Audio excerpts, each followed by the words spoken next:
My name is Bob Thompson. I'm a 25-year-old working at a small to medium-sized firm. Every day it's just back and forth between home and the office, but I always make it a point to stop by a certain place. It's a park near the subway station, and there's always someone sitting on a bench there. "Good evening." "Huh, you are here again," the reply came from a young woman. But with her long blonde hair, she looked like a typical rebel at first glance. Well, she really is a rebel, apparently the leader of some female gang. Why I am talking to her in the park, let's go back a few months. One day, I decided to take a shortcut through that park. It was dark, thought it was deserted, but there she was, Catherine, sitting on the bench. She had what looked like a bruise from a fight on her cheek. Concerned, I blurted out, "Are you okay?" But she snapped, "Mind your own business," and ran off. That was our first encounter. To be honest, it was pretty awful, but for some reason, I couldn't get Catherine out of my mind. It struck me because she reminded me so much of my younger self. Not that I was a rebel, but I had my wild days too. When my parents divorced, I was placed in an orphanage and grew up there for the rest of my childhood. No one ever visited, and I didn't get along with the other kids. Maybe it was childish pride, but I believed asking for help was admitting defeat and showing tears was for the weak. That mindset didn't change even after I left the facility at 18 and got my current job. Entering the working world without a clue and too proud to ask for advice. Whenever I messed up, I just apologize and try to fix things on my own, usually making things worse. The president, seeing all this, became concerned. The company I work for isn't big, so everyone's pretty close, including the president. When he invited me out for a drink, I thought for sure I was in for a lecture. But the president praised me, saying I was working really hard. "If you don't know something, just ask those around you. If you need help, just ask for it. Relying on someone doesn't mean you're weak," he told me. He really understood how I felt. Relying on someone isn't a sign of weakness. I totally agreed with him, but at that time, it hit me like a bolt out of the blue. His words truly saved me. From then on, I stopped bottling up everything, and my mistakes significantly decreased. Catherine, she really reminded me of myself back then. So, I began visiting the park often, looking for her. I just wanted to talk with her for my own satisfaction. She frequented the park, and nearly 10 times, I'd approach her and she'd run away. Every time I saw her, she had some kind of injury, so I started carrying band-aids, hoping to give her one someday. On our 11th encounter, maybe she gave up or something, but she finally said, "You're so persistent," and we started talking. At this point, I was pretty stubborn myself, and my initial goal had shifted. I just wanted a proper introduction. So, when I got the chance to talk to her, I started with my story. I told her I was worried about her injuries and that it was unsafe for her to be alone. She responded with a scowl, "You're not my dad, are you?" But she gratefully accepted the band-aid I offered. I could tell that despite her tough exterior, deep down, she was a sincere person. Maybe it was because I gave her a band-aid, or she just wanted more, but she began coming to the park daily. We chatted for about 10 minutes, and I learned that her name was Catherine. She was 20, the leader of a girls' gang, and she'd get into fights with her crew daily. One of the crew members, she's got quite the fiery temper, and she's like, "The card boss is too soft, so I'm gonna set things straight," and she started a fight with me. When I fought back hard, next thing I know, none of my crew was on my side anymore. She said, looking down sadly. I took over as the leader of the group, trying to work for everyone's good, but seems like folks aren't too happy with the way I do things. I might get kicked out soon. At that moment, her face looked so young and full of worry. I've never been involved with gang stuff, but I do know the loneliness of being isolated in a group. But I also knew that giving advice might just earn me a "Who do you think you're, my parent?" All I can say is, being in charge is tough, was all I could muster in her support. So, one day, after this routine of meeting up at the park and talking for about 10 minutes had been going on for a while, a significant incident that would change our relationship occurred. As always, I went to the park, carrying some band-aids. But when I got there, Catherine was curled up, sitting on the bench with her legs pulled up, face buried in her arms. I rushed to her side. "Catherine, what happened?" I exclaimed. When she looked up, tears were streaming down her face. Oh, Bob." The moment she saw my face, she hugged me tightly. I was taken aback, but tried to comfort her by patting her back. After a while, her crying slowed down, punctuated by occasional hiccups. On closer look, her cheek was swollen, and her injuries seemed worse than usual. Seeing my concern, she started to cry again. I lost a fight. They kicked me out. Turns out, she finally lost to that fiery member and was dethroned as the gang's boss. Over time, it seems the majority had sided with this new leader, and no one was there to support Catherine. "I don't want to be alone. I'm scared." She looked genuinely terrified. Seeing her like this, I couldn't help but blurt out, "I'm here for you. It'll be all right." It might have been a reckless thing to say, but I couldn't think of anything else to calm her down. After that, I just listened to her quietly. She talked about how she tried her best but still faced backlash from her crew, and wondered what she could have done differently. I didn't have the answers, but I guess just talking helped her calm down. Eventually, she stopped crying altogether. "Sorry, Bob. I showed you a pathetic side of me." "Just because you cried or rallied on someone doesn't mean you're weak, Catherine. So, don't make that face." When I said that, Catherine's eyes widened in surprise. I realized it was the same reaction I had once. Probably, the president must have felt this way when he comforted me back then. Given that we spoke longer than usual, it was already late. She seemed calm, but it was getting late, so I thought I should probably drive her home. Checking the time, I realized, oh no, I missed the last train. Apparently, we get so engrossed in our conversation that the last train had left. Tomorrow's an off day from work, so after dropping her off, I thought of staying over somewhere, but then Catherine dropped a bombshell. "Why don't you come over to my place?"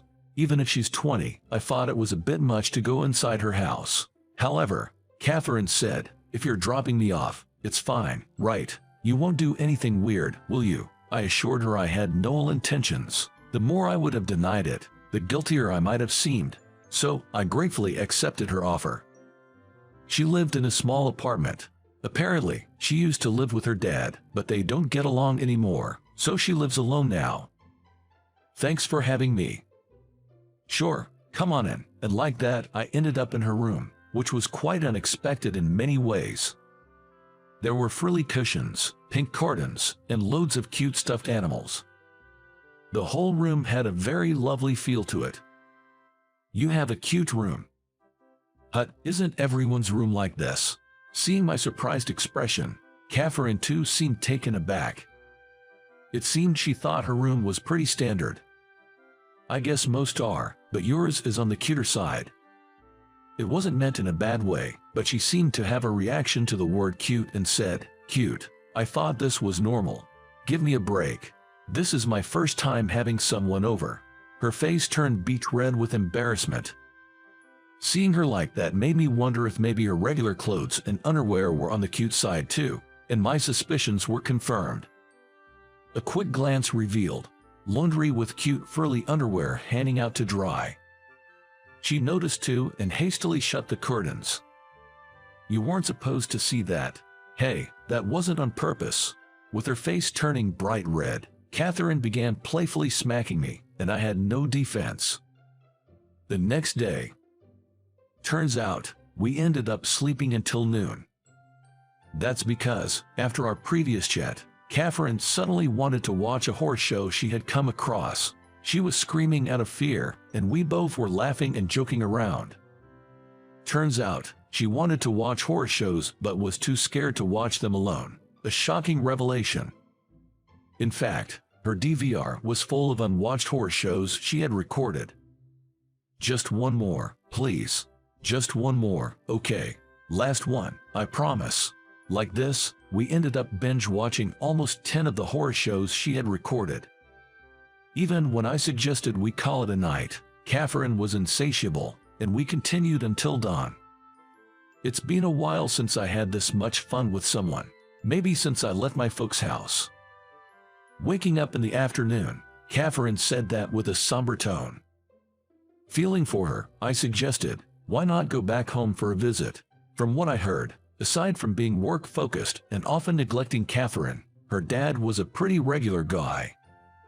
Catherine looked down, saying, if I go back now, he'll probably just tell me to leave. Look, I may not get the whole parent-child dilemma because I don't have parents, but maybe you should try talking to him. If he tells you to leave, then maybe it's time to really move on. But if you don't talk, you won't even give other possibilities a chance. As I was leaving, I added, you are not my family, so stop preaching me. Catherine replied with a smile as she waved goodbye. She had a look of relief on her face, and that put my mind at ease. A few days later, after work, I decided to visit the park again. However, she was nowhere to be found. But under the usual bench where she sat, there was a note, going to talk with my dad, might not be able to come here for a while. When things settle down, I'll be back. Thanks, Bob. Honestly, it wasn't safe for a young woman to be sitting in a park at night anyway, so it was probably for the best. If she can reconcile with her family, then that's great. I thought that, but I still felt a bit lonely. A month later. That day was hectic at work. Someone made an entry error, and we received a massive amount of supplies. I was being blamed for the mistake by my boss. Yes, I placed an order a set of supplies that arrived at the same time, but the bulk shipment was not my order. Yet my boss insisted, it must have been you. You're the one who always messes up and troubles everyone around here. It's true that I caused some trouble when I first joined the company, so I couldn't blame him for suspecting me. But he was clearly jumping to conclusions. No matter how much I defended myself, no one believed me. I even started thinking, maybe I should just admit to it. The issue with the order was already confirmed to be a clerical error, right? Suddenly, I heard someone's voice. I looked up to see a beautiful woman I didn't recognize. But the voice, I knew that voice. Are you, Catherine? Hey there, Bob. Long time no see. She had dyed her hair black, but it was definitely Catherine. Why was Catherine at my office? Then it clicked. A week ago, the president had mentioned his daughter would be joining as a secretary. She was still in training and was to be introduced formally later, but I never imagined that secretary was Catherine. I think it's not right to jump to conclusions just because you're suspicious. Besides, even if Bob, he maybe made a typo, you're the one who does the final check, right? I think it's unfair to only blame Bob. Sorry about that, Bob. I jumped the gun there. When confronted by Catherine, the boss broke into a cold sweat and said, right, I had a business call to make, and hurriedly left. Thanks, Catherine. You really saved me there. No big deal. Anything for Bob. Hey, Catherine, don't just drop the formalities with your coworkers. That's when the president made an appearance. He explained the situation again, and it turned out Catherine was his daughter. My advice had apparently been the catalyst for them starting to mend their father-daughter relationship. Catherine's sudden departure had shocked him, but after she opened up about her feelings, it seems he was able to genuinely engage with her. Thank you, Bob. Thanks to you, I can spend time with my daughter again. I'm embarrassed to admit, but I haven't been much of a father to her. That's why I saw her in you. I realized what he meant. The words the president told me were meant for his daughter as well. Those words, in a roundabout way, reached Catherine through me. Thanks, Bob. Because of you, I'm not alone anymore. How many times have I told you not to drop the formalities at work? He is also your mentor here.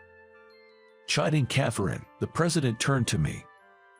Being a mentor is quite a responsibility. I'd like Catherine to take over the company someday, After she finishes her training as my assistant, I want her to work on the floor for 6 months. I'd like you to be her mentor, Bob. Can I count on you? Me. I wondered if I was up to the task, but the president believes that teaching others is a form of learning. And since Catherine was saying things like, "I'm counting on you, Bob," I couldn't refuse. All right then. Looking forward to working with you, Catherine. I started hanging out with Catherine like this, but since we personally got along so well, we began going out for drinks together too. Before we knew it, we were dating and eventually got married amidst the blessings of everyone. Having become her husband, I genuinely thought I should support Catherine, who was set to become the CEO. But then, Catherine dropped a bombshell saying, "Bob should become the CEO.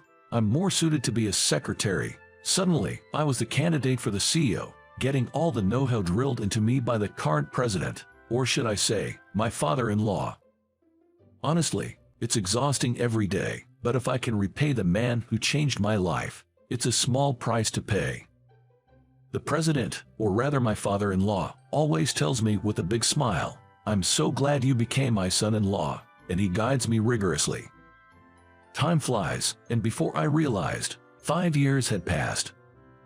Even looking back, these 5 years flew by incredibly fast. I fully embraced the role of CEO, and while I've gotten used to the work now, things are still hectic. And here's why. "Hey, James, wait for me." Nope. Playtime. James sure loves to run around. You see, shortly after we got married, Catherine became pregnant. Now we're chasing after our lively 4-year-old son. Raising a kid sure is tough. I always admired those teachers and childcare centers who could handle several kids at once. I'm struggling with just my own son. Next time, I'm racing against Daddy. Hold on, just a moment. Come on, Daddy, you can do it. Catherine cheers me on as I'm panting hard. Over the past 5 years, Catherine has truly become a stunning woman. Her makeup has matured, and she's known as the beautiful mom at the daycare. Now, Catherine is expecting our second child. So, in her stead, I'm going all out entertaining our son. All right, break's over. Let's race, kiddo. Yay, all right. I'm so happy right now. My adorable son and my beloved Catherine. And our unborn child, whom I've yet to meet. For these 3, I'd do anything. Once feeling so alone in the world, my family now is everything to me.